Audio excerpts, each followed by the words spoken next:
لیکن ہر شخص جو ہے اپنی تربیت اور اپنے جو ویلیوز ہیں اس سے مجبور ہے، کیونکہ یہ ہمیں نہیں سکھایا گیا کہ لوگوں کو کا گریبان پکڑو، لوگوں کو ماں بہن کی گالی دو یا ان کو ذلیل کرو ان کے گھر والوں کا نام لے کر، یہ ہمیں نہیں سکھایا گیا۔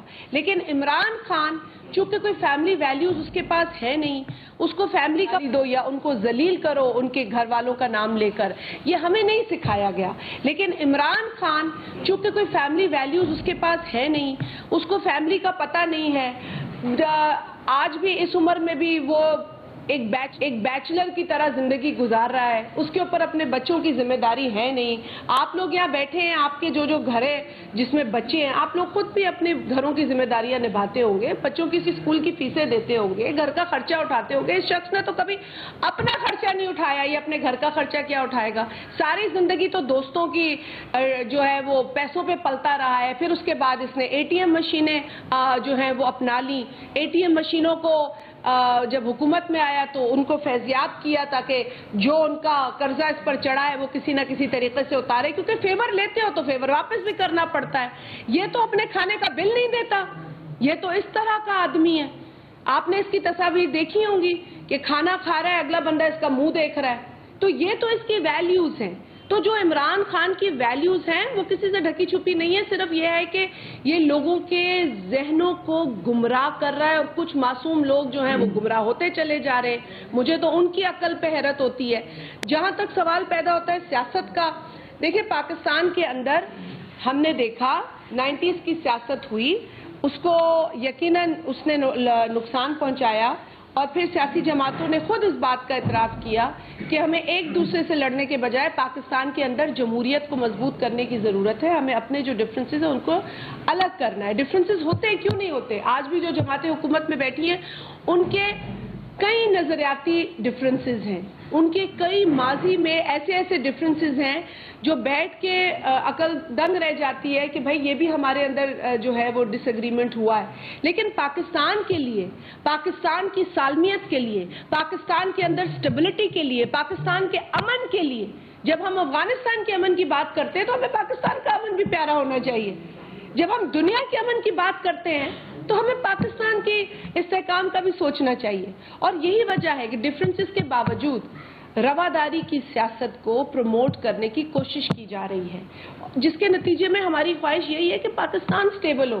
یہ ملک ہے تو ہم ہیں، یہ ملک ہے تو میں آپ کے ساتھ بات بھی کر رہی ہوں، یہ ملک ہے تو یہ عمران خان اپنی سیاست چمکا رہا ہے، یہ سستی شہرت کے لیے لوگوں کو گالیاں دے رہا ہے، یہ ملک ہے تو یہ سب کچھ ہو رہا ہے۔ اور اس شخص کو یہ سمجھ میں نہیں آتا، اب وہ نہیں بھی آتا کیونکہ اس کا جو امیڈیٹ خاندان ہے وہ تو یہاں رہتا نہیں، بچے اس کے یہاں رہتے نہیں ہیں، امپورٹڈ کا یہ جو ہے وہ بین بجاتا رہتا ہے، لیکن اس کے اپنے بچے بغل میں دیکھے، بھائی تیرے اپنے بچے کہاں رہتے ہیں، کہاں رہتے ہیں، کہاں پلے، کہاں بڑے، کہاں کا کھا رہے ہیں۔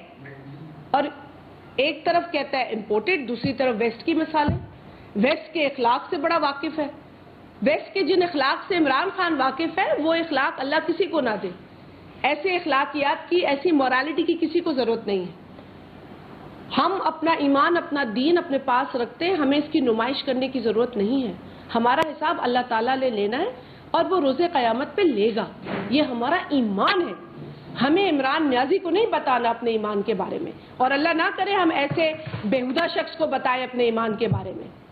وہ خود کتنا بڑا بیہودہ واہیات شخص ہے، یہ دنیا جانتی ہے۔ آنکھوں پہ پردہ کیوں پڑ جاتا ہے لوگوں کے؟ اس کے ماضی نہیں پتا؟ آج تک اس کی تصاویر، وہ خاتون جو میکس ویل ہے، جو چھوٹی بچیوں کی ٹریفکنگ میں پکڑی گئی، جو گرفتار ہے آج مغرب میں، جس کا یہ مثالیں دیتا ہے، یہ اس کے ساتھ دوستی تھی اس شخص کی۔ تو اب میں اس کی اخلاقیات پہ تو جتنا بھی بات کروں وہ کم ہوگا۔ اس کو آ کے جو قوم سے خطاب کرنا ہوتا ہے اس میں اپنی اخلاقیات اور دوسروں کی اخلاقیات پر درس دیتا ہے، خطبے دیتا ہے، لیکن یہ شخص خود کتنا گھنونا ہے یہ جانتا ہے۔ وہی شخص ایسی باتیں کرتا ہے جس کو اپنا پتہ ہے۔ بہرحال کیونکہ آج سیاسی صورتحال جو ہے اس پر بھی بات کرنی ہے آپ سے، اور جو ہم نے دیکھا ہے کہ 22 تاریخ کو پنجاب اسمبلی میں تمام تر کارروائی ہوئی ہے، وہاں پر آپ نے دیکھا کہ نئے چیف منسٹر کے انتخاب کے لیے الیکشن ہوا، اور یہ انتخاب عمل میں آیا۔ اس انتخاب کے بعد جو سیٹس میرا خیال ہے 20 سے زائد سیٹس کے اوپر نا اہلی کا فیصلہ عدالت عظمیٰ نے سنایا تھا. اس کے بعد جو بائی الیکشنز ہوئے اس کے نتیجے میں جو لوگ کامیاب ہوئے ان کے حلف کے بعد یہ چیز سامنے آئی 22 تاریخ کو. آپ کو یہ بھی پتا ہے کہ 22 تاریخ کو ہی صوبائی اسمبلی پنجاب کے اندر ایک شخص جو اوتھ لے رہا تھا, جس پر واقعی, کیونکہ میرے ساتھ بیرسٹر مرتضی وہاب صاحب بیٹھے ہیں, اس قانونی نقطے پر یہ بھی اتفاق کریں گے کہ ایک شخص جو کہ قومی اسمبلی کا رکن ہے وہ صوبائی اسمبلی کی رکنیت کا حلف اٹھا رہا تھا.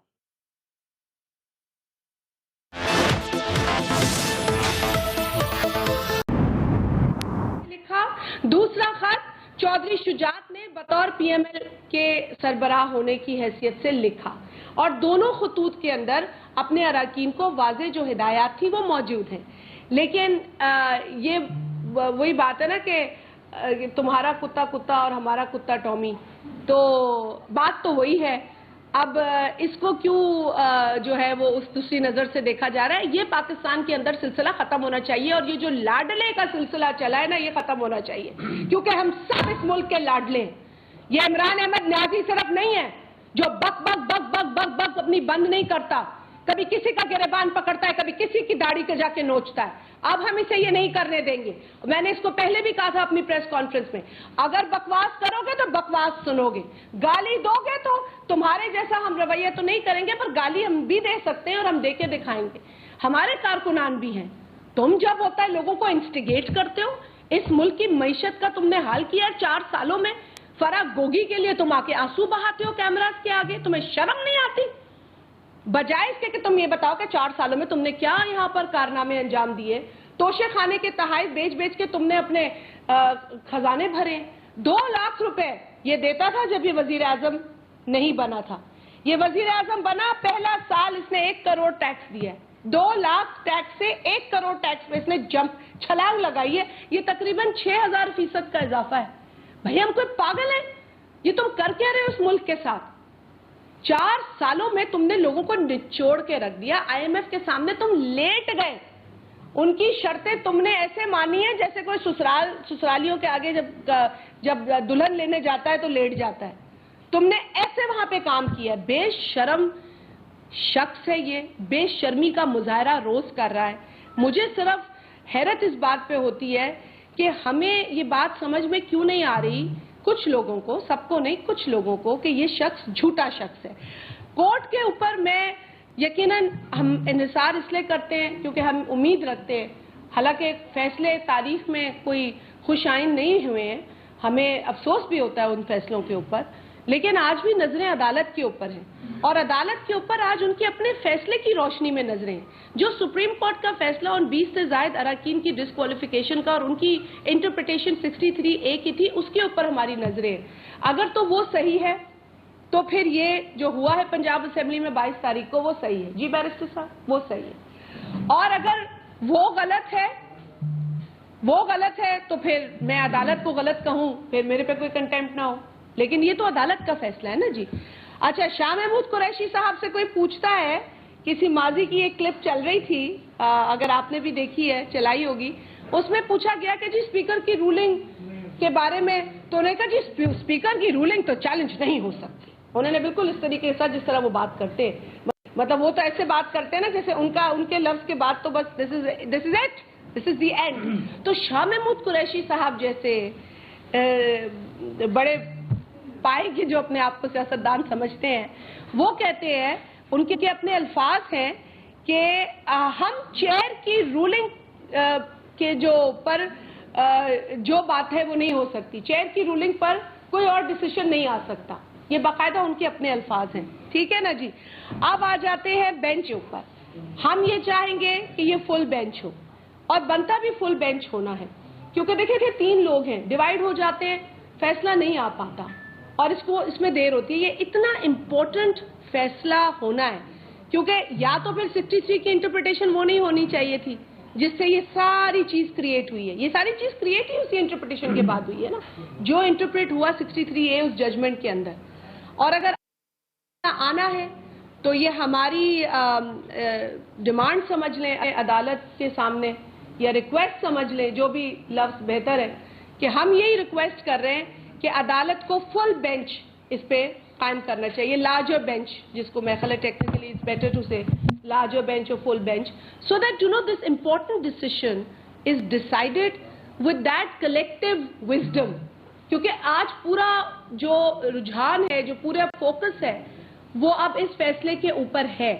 تو لہٰذا ہم بار بار یہی ریکویسٹ کر رہے ہیں عدالت سے کہ خدارا اسے 3 ممبر بینچ پر نہ رکھیں، اسے لارجر بینچ یا فل بینچ کی طرف لے جائیں. A fair judgment is to be given on this. اچھا، اس کے علاوہ باتیں تو بہت ہیں، آپ کے سوال بھی ہوں گے، لیکن میں چاہتی ہوں کہ مرتضی وہاب صاحب اس پر ایڈ کر لیں اور پھر آپ کے سوالات کی طرف بھی ہم جائیں. غلط صاحب. بسم اللہ الرحمن الرحیم. میں بحیثیت شہری کے، بحیثیت قانون کے طالب علم کے اور بحیثیت سیاسی کارکن کے یہ سمجھتا ہوں کہ جو نظریات ہوتے ہیں وہ ایبسلیوٹ ہوتے ہیں، جو پرنسپل ہوتے ہیں وہ ایبسلیوٹ ہوتے ہیں، اور پاکستان کی قوم نے، پاکستان عدالتوں نے جو ماضی میں نظریہ ضرورت تھا اس کو اب دفن کر چکی ہے. تو میں سمجھتا ہوں جو بھی اصول ہیں، جو بھی پرنسپلز ہیں، اس کے اوپر ایکسیپشنز نہیں ہوتی ہیں، وہ پھر ایبسلیوٹلی اپلائی کرتے ہیں. اور اگر کوئی پرنسپل اسٹیبلش کر دیا جائے تو وہ مجھ پر بھی اسی طریقے سے اس کا اطلاق ہوگا، جس طرح شادیہ بیوی کے اوپر ہوگا، اور جس طرح ہم دونوں کے اوپر اطلاق ہوگا اسی طریقے سے پی ٹی آئی کے اوپر ہونا چاہیے، پی ایم ایل این کے اوپر ہونا چاہیے، یا کسی اور پاکستانی شہری کے اوپر ہونا چاہیے. جو گفتگو کا محور ہے اس وقت وہ آرٹیکل 63A ہے، اور 63A آرٹیکل جو ہے وہ 18ویں آئینی ترمیم میں پاکستان کی جو آئین ساز اسمبلی تھی اس نے اس کے اندر امینڈمنٹ کی، اور امینڈمنٹ کرتے ہوئے کچھ الفاظ کو شامل کیا. یہ 2010 میں 18ویں آئینی ترمیم آئی، جس میں آرٹیکل 63A کے اندر جو